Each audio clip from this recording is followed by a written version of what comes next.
అసలు సోషల్ మీడియాలో పోస్టులు కేసులు వేయడమే మొదటి తప్పు. అయినా కానీ వీళ్ళు అక్రమంగా కేసులు దాని తర్వాత పెట్టి అక్రమంగా నిర్బంధించడానికి ట్రై చేస్తున్నారు.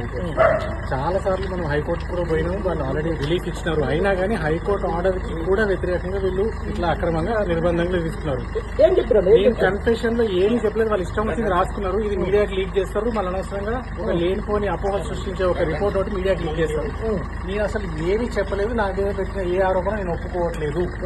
నేనేమి నేరం చేయలేదు. నేను కేవలం ప్రభుత్వాన్ని ప్రశ్నిస్తున్నందుకు మాత్రమే ఈ కేసులు పెడుతున్నారు. ఇది మొదటిది కాదు, చివరిది కాదు. ఎన్ని కేసులు పెట్టినా మేము ఇట్లే పోరాడుతుంటాం. జై తెలంగాణ. జై తెలంగాణ. అసలు సోషల్ మీడియాలో పోస్టులు కేసులు వేయడమే మొదటి తప్పు. అయినా కానీ వీళ్ళు అక్రమంగా కేసులు దాని తర్వాత పెట్టి అక్రమంగా నిర్బంధించడానికి ట్రై చేస్తున్నారు. చాలా సార్లు మనం హైకోర్టు కూడా పోయినాము, వాళ్ళు ఆల్రెడీ రిలీఫ్ ఇచ్చినారు. అయినా కానీ హైకోర్టు ఆర్డర్ కి కూడా వ్యతిరేకంగా వీళ్ళు ఇట్లా అక్రమంగా నిర్బంధంగా విధిస్తున్నారు.